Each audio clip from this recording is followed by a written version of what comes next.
बातमीपत्रात आता पाहूयात गल्लीपासून ते दिल्लीपर्यंतच्या ताज्या घडामोडींचा धावता आढावा। राज्यावर 8,000 कोटी रुपयांचं कर्ज असताना सरकारने सादर केलेल्या पुरवणी मागण्यांमधून सरकारच्या तिजोरीवर डल्ला मारण्याचं काम करण्यात आल्याचा आरोप विधान परिषदेचे विरोधी पक्षनेते अंबादास दानवे यांनी सरकारने सादर केलेल्या पुरवणी मागण्यांवरील त्यांच्या भाषणात केला। सरकार मोठमोठ्या घोषणा करतं, मात्र प्रत्यक्षात त्याची अंमलबजावणी करत नसल्याचा आरोपही त्यांनी केलाय।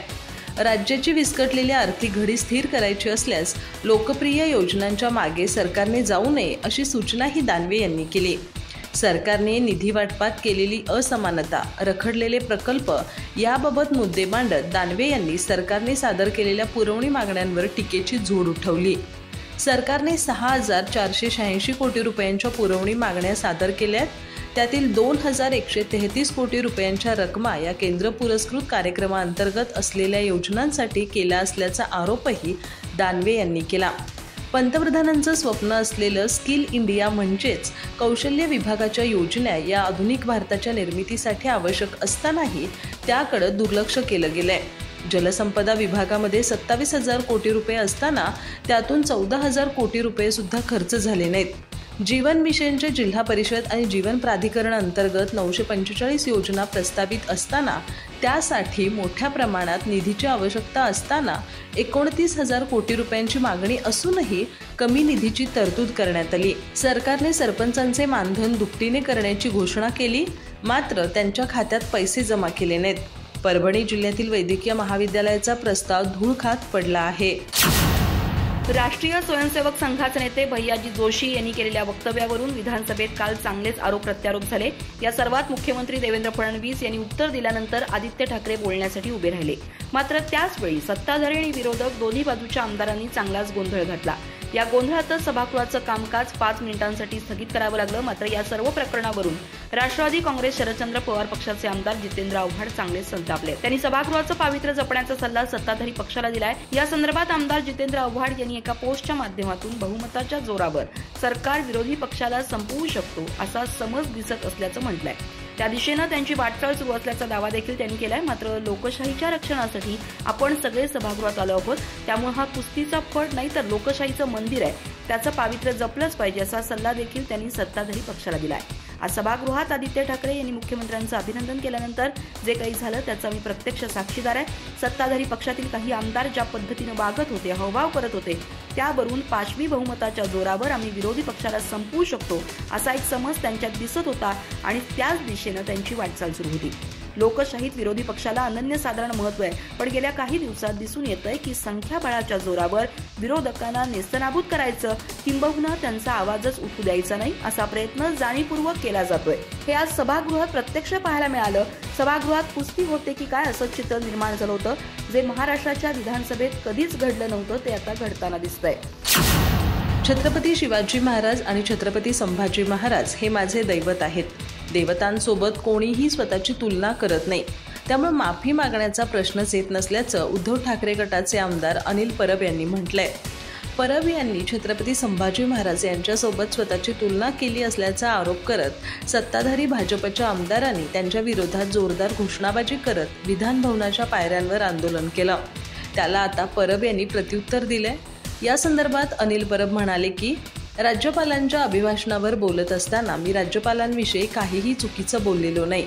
मी हाडाचा शिवसैनिक आहे, संभाजी महाराजांचा मी अपमान केलेला नाही, त्यामुळे माफी मागायचा प्रश्नच येत नसल्याचं अनिल परब यांनी म्हटलंय। छत्रपती शिवाजी महाराज आणि छत्रपती संभाजी महाराज हे माझं दैवत आहेत। देवतांसोबत कोणीही स्वतःची तुलना करत नाही, हे त्यांना कळायला हवं।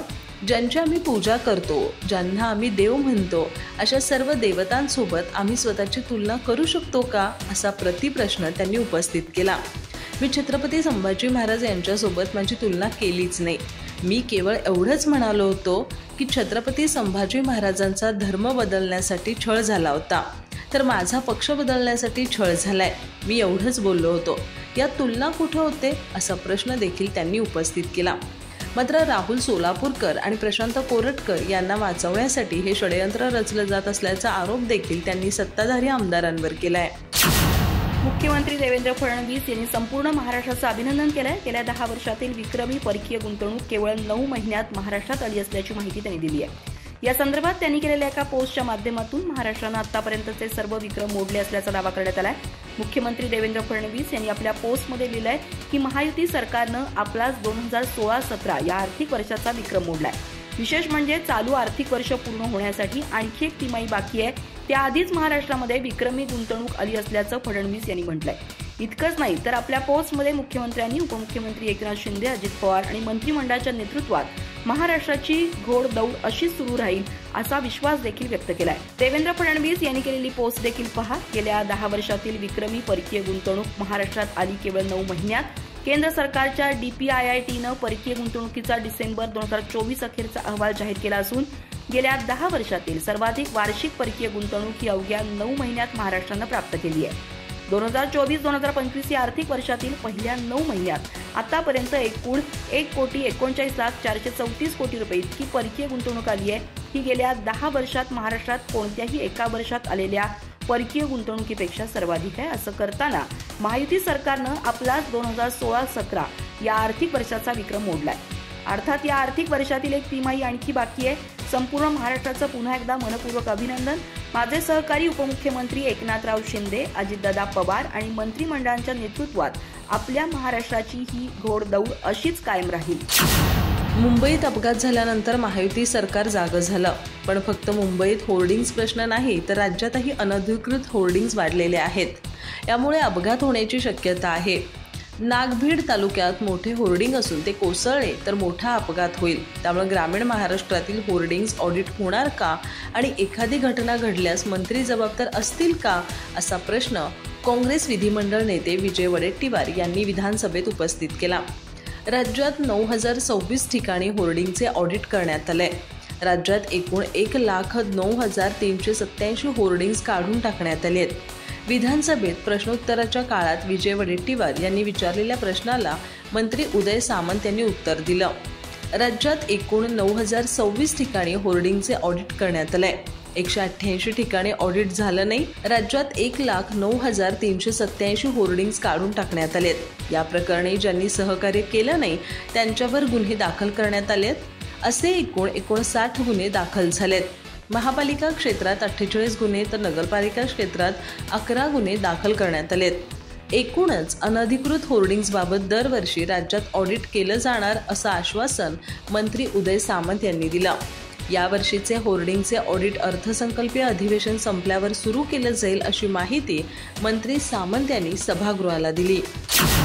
लोकसभा विरोधी पक्षनेते राहुल गांधी सध्या महाराष्ट्राच्या दौऱ्यावर असून त्यांनी आज मुंबईतील धारावी झोपडपट्टीत भेट दिली।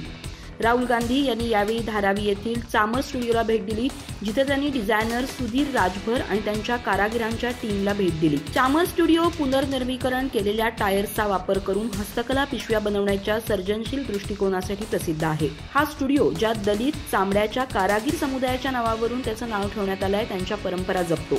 पारंपरिक हस्तकला आणि आधुनिक व्यापार यांची सांगड घालून हा स्टुडिओ केवळ या समृद्ध परंपरेचा सन्मान करत नाही तर धारावीच्या कुशल कारागिरांना आर्थिक सक्षमीकरण देखील प्रदान करतो। राहुल गांधी यांनी सर्वसमावेशक उत्पादन नेटवर्कच्या महत्त्वावर भर दिला, जे वंचित उद्योजकांना, विशेषतः दलितांना आणि इतर कमी प्रतिनिधित्व असलेल्या समुदायांना समान संधी प्रदान करतात, ज्यांना बाजारपेठ आणि समर्थन मिळणं कठीण वाटतं। त्यांनी असंही म्हटलं की चामर स्टुडिओ हे त्यांच्या समृद्धी आणि सहभाग या दृष्टिकोनाचे एक उदाहरण आहे, एक मॉडेल ज्यामध्ये कारागिरांना त्यांचं काम जागतिक स्तरावर नेण्यासाठी आवश्यक साधनं, नेटवर्क आणि संस्थात्मक पाठिंबा मिळतो।